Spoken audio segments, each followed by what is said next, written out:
Innal nahmaduhu wa nasta'inuhu wa nastaghfiruh wa na'udzu billahi min syururi anfusina wa min sayyiati a'malina may yahdihillahu fala mudilla lahu wa may yudlilhu fala hadiyalah. Asyhadu an la ilaha illallah wa asyhadu anna Muhammadan abduhu wa rasuluh alladzi la nabiyya ba'da amma ba'du.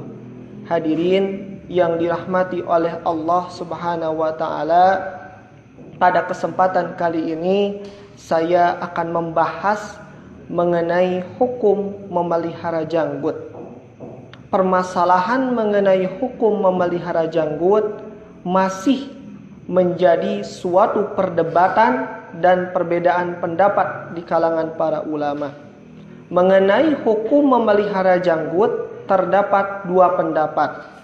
Pendapat yang pertama yaitu hukumnya wajib dan mencukurnya termasuk ke dalam dosa besar.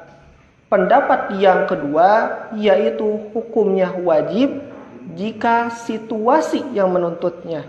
Karena menurut pendapat yang kedua ini, yang menitik beratkan amal seseorang muslim bukanlah janggutnya, akan tetapi perbedaan akidah dan ibadah terhadap kaum musyrikin dan majusi. Hadirin yang dirahmati oleh Allah Subhanahu wa taala, pendapat-pendapat yang kontradiktif ini masih bisa diluruskan dengan mencari dalil-dalil mana yang lebih kuat. Sekarang kita lihat dalil-dalil pendapat pertama yang menyatakan bahwa hukum membiarkan atau memelihara janggut hukumnya wajib dan mencukurnya haram dan termasuk ke dalam dosa besar.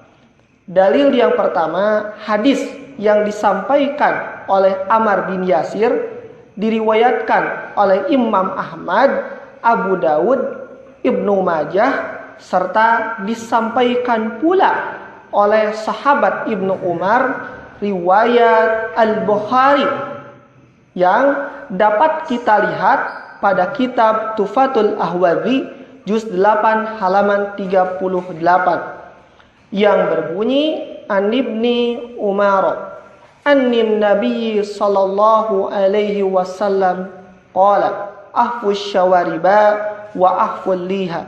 Dari Ibnu Umar, dari Nabi sallallahu alaihi wasallam, ia bersabda, cukurlah kumis-kumis dan biarkanlah atau peliharalah janggut-janggut. Dan hadis yang sama dari Ibnu Umar, anna Rasulullah sallallahu alaihi wasallam amara bi ihfa'ish syawaribi wa i'fa'il liha. Sesungguhnya Rasulullah sallallahu alaihi wasallam memerintahkan agar mencukur kumis-kumis dan membiarkan atau memelihara janggut-janggut.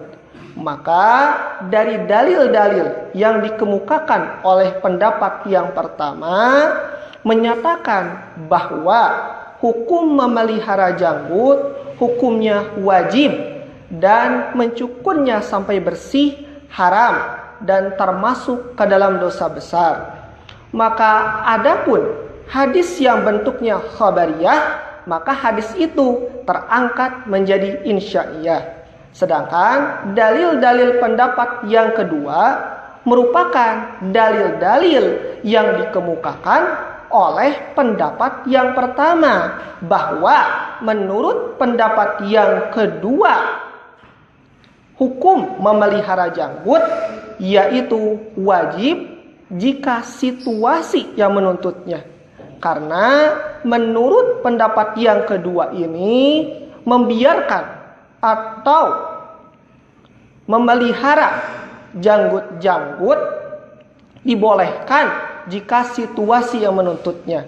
Karena ketika itu memelihara atau membiarkan kumis-kumis dan mencukur janggut-janggut sampai bersih merupakan keagungan bagi kaum musyrikin. Maka dari sini Allah dan Rasul-Nya memerintahkan agar mencukur kumis-kumis dan membiarkan janggut-janggut melalui lafaz ahfus syawariba wa ahful liha. Cukurlah kumis-kumis dan biarkanlah atau peliharalah janggut-janggut, dan melalui lafaz juzuz syawariba wa arqul liha khaliful majusa. Mereka itu membiarkan atau memelihara janggut-janggut dan mencukur kumis-kumis, maka berbedalah kalian dari mereka. Maka dengan hal ini yang menjadi pokok bukanlah janggutnya, tetapi yang menjadi pokok ialah perbedaan akidah dan ibadah terhadap kaum musyrikin dan majusi. Apalagi jika kita melihat hadis-hadis yang menerangkan sebab-sebab mengapa Rasulullah Shallallahu Alaihi Wasallam memerintahkan untuk mencukur kumis-kumis dan membiarkan janggut-janggut, yaitu berdasarkan hadis riwayat Ibnu Hibban.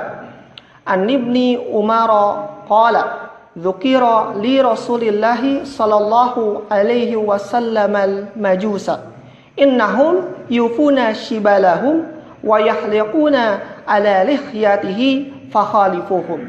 Dari Ibnu Umar, ia berkata, diterangkan kepada Rasulullah sallallahu alaihi wasallam tentang majusi, beliau bersabda, sesungguhnya mereka itu membiarkan atau memelihara kumis-kumis dan mencukur sampai bersih janggut-janggut, maka berbedalah kalian dari mereka.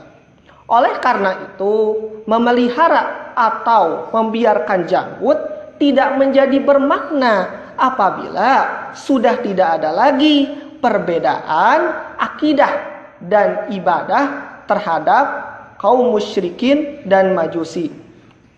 Masalah ini sejalan dengan hadis yang dari Abu Ya'la bin Shaddad bin Aus, dari bapaknya ia mengatakan bahwa Rasulullah Shallallahu Alaihi Wasallam bersabda, berbedalah kalian dengan Yahudi, karena sesungguhnya orang-orang Yahudi selalu melepas sandal dan sepatunya ketika hendak melaksanakan ibadah. Hadirin yang dirahmati oleh Allah Subhanahu wa taala, di dalam hadis ini terdapat kebiasaan orang-orang Yahudi, yaitu ketika hendak masuk ke tempat ibadah, orang-orang Yahudi selalu melepas sandal dan sepatunya. Maka Allah dan Rasul-Nya memerintahkan kaum muslimin untuk memakai sandal dan sepatunya, sehingga ketika kaum muslimin masuk ke tempat ibadah, mereka memakai sandal dan sepatu termasuk ke dalam hukum wajib.